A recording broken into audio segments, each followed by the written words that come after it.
कल का भारत बंद सफल रहा भाई साहब। और कल चंद्रशेखर आजाद की तरफ से एक अनोखा बयान भी आया जिसकी चर्चा पूरे इंटरनेट पर रहा। वो बयान काफी वायरल रहा।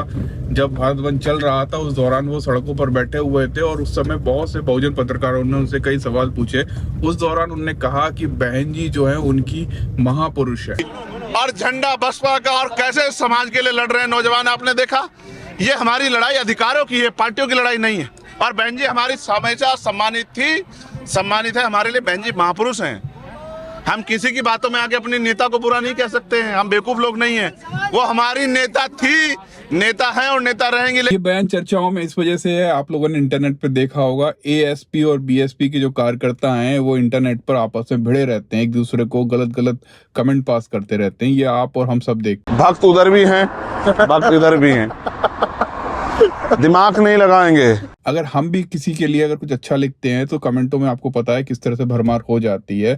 लेकिन आपको एक बात बता दूं, चंद्रशेखर आजाद से मैं मिला था एक बार उनके घर पर। उन्होंने ये बताया था कि उनके घर वाले जो हैं वो बीएसपी को वोट डालते थे। लेकिन ऐसा हुआ क्या कारण था कि उनका पूरा सफर चेंज हो गया, उसके लिए आप हमारा वो घर वाला ब्लॉग देख सकते हैं। कुछ क्लिपें मैं अभी लगा देता हूँ। आपके पिताजी जो है बामसेप में थे। हाँ, तो वो बीएसपी को ही वोट देते होंगे, आप भी बीएसपी वाले ही होंगे। मेरे फादर काम नहीं किया मेरे फादर माँ को कह के जाते थे स्पेशली कि चाहे कुछ भी हो जाए वोट जरूर डालनी है, ठीक है। और हमारी माँ वहीं से चिल्लाती आती थी कि हम तो हाथी को वोट दे के आए, ठीक है। और ये झंडा जो देख रहे हो ना, आज तो हमारी पार्टी झंडा है। जब जिस दिन मैं जेल से आया मैंने उतारा यहाँ से बीएसपी का झंडा। बहन जी के भी ट्वीट आए। उन्होंने सबसे पहले तो भारत बंद को सफल तरीके से करने के लिए सबको बधाई दी है और दूसरा बात ये सबको बता दिया है कि अब हम सबको अपनी लड़ाई खुद ही लड़नी पड़ेगी। ले पकड़ो, गिरने वाली है। कल भारत बंद में सतपाल तंवर तक सड़कों पर नजर आए, लेकिन लोग बाग ये पूछते रह गए कि राहुल गांधी और अखिलेश यादव कहाँ हैं।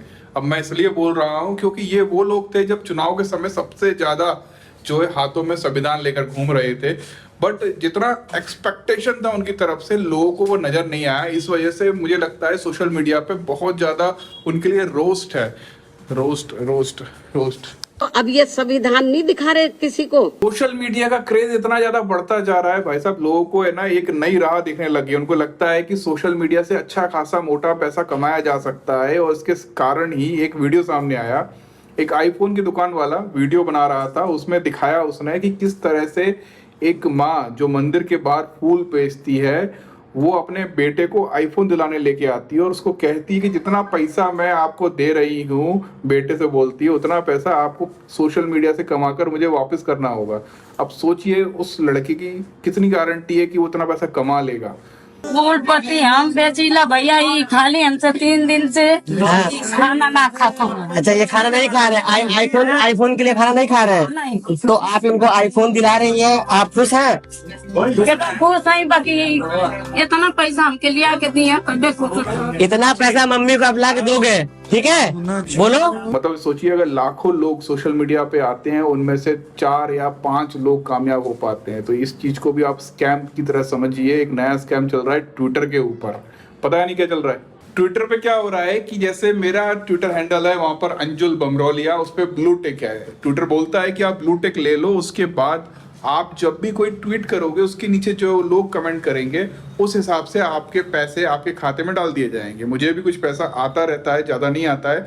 लेकिन आप सोचिए लोगों ने क्या जुगाड़ लगा दिया। भारतीय हैं, कुछ ना कुछ जुगाड़ तो लगा ही लेते हैं। 100 लोगों ने एक ग्रुप बनाया। उन्होंने बोला कि हम सुबह उठकर रहना गुड मॉर्निंग लिखेंगे, आप बाकी 99 लोगों को आके मेरे नीचे कमेंट करना होगा, ठीक है। ऐसे ही वो 99 लोग जब सुबह उठ के गुड मॉर्निंग लिखेंगे, एक एक करके बारी बारी करके सब जाकर वहां पे जाके कमेंट करने जाएंगे। और ऐसे ही अच्छे खासे वो 8 से 10 हजार रुपये छाप रहे हैं हर महीने। लेकिन आपको बता दूं ये एक स्कैम है, ज़्यादा दिन चलेगा नहीं। जैसे ही ट्विटर को पता चलेगा वैसे ही वो उसको ख़त्म कर देगा। ठीक लो, एक बताओ, अपने ग्वालियर में जो शादियों में चोरियां बढ़ गई हैं, बिल्कुल बहुत। कैसे होती बताओ? वहाँ पे ना छोटे बच्चों को भेजते हैं, वो जाता है और वो वहाँ शादी में शामिल हो जाता है और कब बैग मार लाता है लोगों को पता नहीं होता। बच्चा छोटा होता है तो लोग शक करते नहीं है और इस तरह से चोरियाँ हो जाती है। मौका मिलते ही नाबालिग चोर बैग ले उड़ा। बैग में 1.5 करोड़ रुपए के गहने और 1 लाख रुपए कैश था। मैं अगर आपको ये बोलूं कि उस छोटे बच्चे ने वो काम करने के लिए ट्रेनिंग ली है और उसके माँ बाप ने 2 से 3 लाख रुपए उसकी ट्रेनिंग के लिए खर्च किए हैं, तब जाके वो इतना हाथ मार रहा है। सोचा आपने? एमपी में राजगढ़ में एक गांव है, वहां पर माँ बाप अपने बच्चों को जो है ना, वहाँ के जो चोर हैं उनके पास छोड़ के आते हैं, उनको 2 से 3 लाख रुपए उनकी ट्रेनिंग के लिए पैसा देते हैं कि कैसे आपको ये देखना है कि जो गहने वहने कहाँ रखे हुए हैं, और ये देखना है कि सबसे किसके थैले में पैसा होगा, और अगर पकड़े जाओ तो कैसे भाग कर आना है।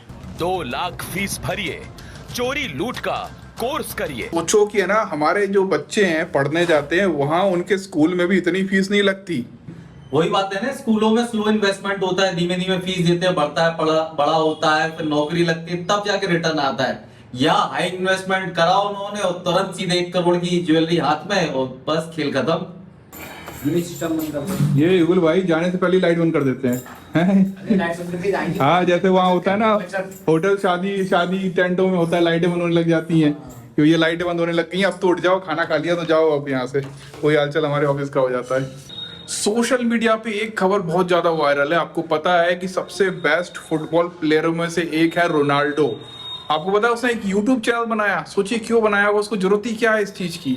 लोगों से कनेक्ट होने की जरूरत होगी, शायद इसलिए बनाया होगा। पैसा कमाने के लिए तो बिल्कुल नहीं बनाया होगा। 40 मिनट में 1 मिलियन सब्सक्राइबर हो गए उसके। और आपको पता है यूट्यूब खुद आया गोल्डन बटन देने 50वें मिनट पे।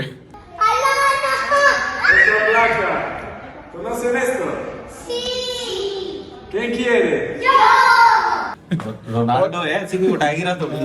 और आपको ना वो अपने बच्चों को गोल्डन बटन दिखा रहा है, उसको क्या ही फर्क पड़ेगा उस गोल्डन बटन से, लेकिन वो दिखा रहा है। सोशल मीडिया बहुत ही ज्यादा इंपॉर्टेंट है और आपको उस चीज पर नजर रखनी चाहिए। बिहार से गोल्डन दास की खबरें बहुत वायरल हो रही है। नाम ही ऐसा है गोल्डन दास। ये एक्चुअली में बहुजन आर्मी करके एक संगठन चलाते हैं और ज्यादातर बहुजनों की आवाज उठाने की कोशिश करते हैं। हाल ही में एक लड़की के ऊपर कुछ गलत हुआ था, उसके लिए आवाज उठा रहे थे। पुलिस वालों से बेबाकी से बात करने के लिए बहुत ज्यादा फेमस हैं। कानून पढ़ते हैं? कानून के रखवाले हैं तो पढ़ते ही हैं।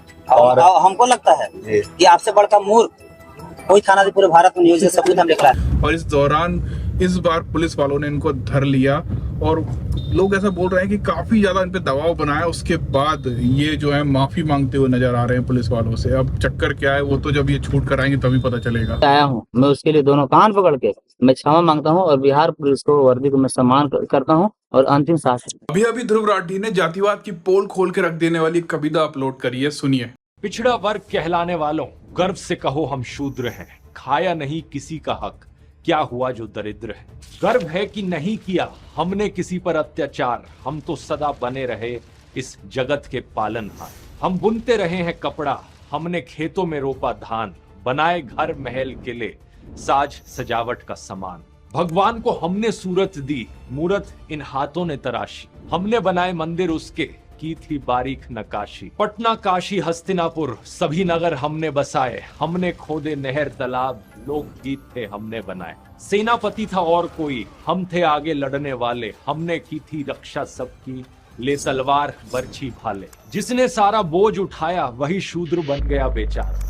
संसार के सर्व सर्वा हैं हम, फिर हम ही है क्यों सर्वहारा। उन्होंने बांटा शूद्र वर्ण को, कोई माली कोई लोहार, एकजुट हम रह ना पाए, कोई तेली कोई कुम्हार। 70 जात में ऊपर नीचे इस तरह शूद्र रहने लगे, 3 वर्ण ने मौज उड़ाई, हम सब जुल्म सहने लगे। शिक्षा संगठन और आंदोलन, यूं बनो देश के भागीदार, मक्कारों को वोट ना देना जो बड़े बंगले के चौकीदार। सब लोगों का दबाव तो है ही, साथ में भारत बंद का भी दबाव रहा होगा। लेकिन आपको एक बात पता नहीं होगा कि गवर्नमेंट जो है ब्रॉडकास्ट बिल लेके आने वाली है।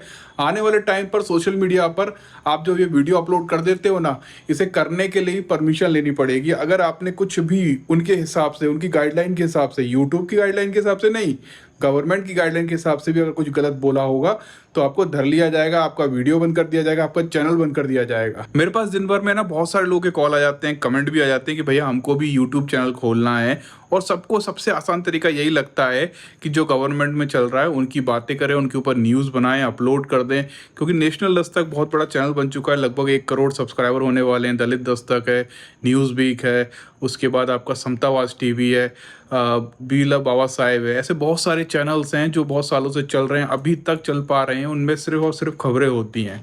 लेकिन आपको है ना अब कुछ टैलेंटेड करना चाहिए। जैसे आपके पास जो नॉलेज है ना, उस नॉलेज के हिसाब से कोई वीडियो बनाइए।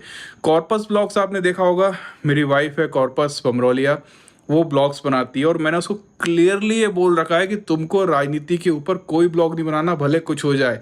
राजनीति के लिए मैं अकेला काफ़ी हूँ। तो वो कुछ ना कुछ ट्राई करती रहती, क्रिएटिव, जिस चीज़ में उसे इंटरेस्ट है। जैसे उसे शिवानी में बहुत ज़्यादा इंटरेस्ट है, क्योंकि उसकी ज़िंदगी को देखकर उसको लगता है कि यार महिलाएं भी कुछ कर सकती हैं। ज़्यादातर हमारे समाज में महिलाओं को पीछे ही रखा जाता है, तो उसको देख कर उसे बहुत इंटरेस्ट जागा। वहाँ से उसने शुरुआत की, आगे वो उनके ऊपर खबरें बनाने लग गई है, कोशिश कर रही है। मतलब अभी उसे खुद भी नहीं पता कि वो कहाँ जाएगी। लेकिन आपको मैं एक ऐसे चैनल के बारे में बताने वाला हूँ जिसको देखकर मैं बहुत ज़्यादा हैरान रह गया। एक लड़की है, गाँव से है, जिसे इंग्लिश बोलनी नहीं आती थी और उसने बोला कि मुझे इंग्लिश बोलना सीखना है। उसने इंग्लिश बोलना सीखा बिल्कुल फ्लुएंट में। Hi friend, welcome to my YouTube channel English with Anita. Today I am here to share with you how you can become a fluent speaker and how you can start your speaking journey. So friend, stick with this video till it ends. और उसके बाद उसने blog बनाना upload किए और उसके blogs पर लाखों में व्यू आ रहे हैं। Friend, welcome back to my channel English with Anita. See how we people are doing party related work. And I was also doing this work, but I thought let's try to make a video so that I can show to my friend. So see, my family member, they are planting the paddy and everywhere water, as you can see.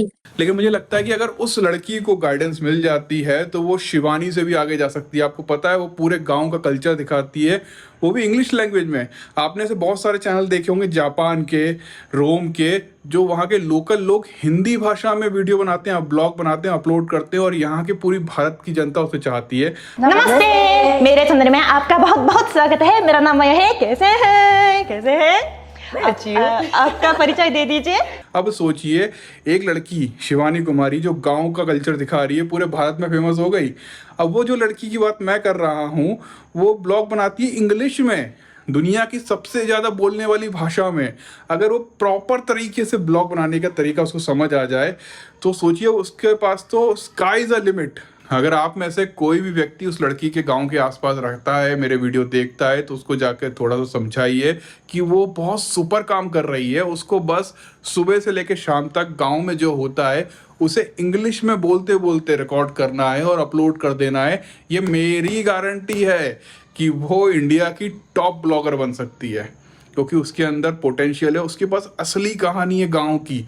और सबसे बड़ी बात, शिवानी के पास भी वही चीज़ है, लेकिन जो उसकी जनता है ना वो भारत तक सीमित है, लेकिन उस लड़की की जनता जो है पूरे वर्ल्ड है। बस देखना, जैसे ही लड़की आगे बढ़ेगी, लक्ष्य चौधरी जैसे लोग फिर से आएंगे सामने और बोलेंगे कि ये गाँव की गंवार आ गई, गाँव की गंवार।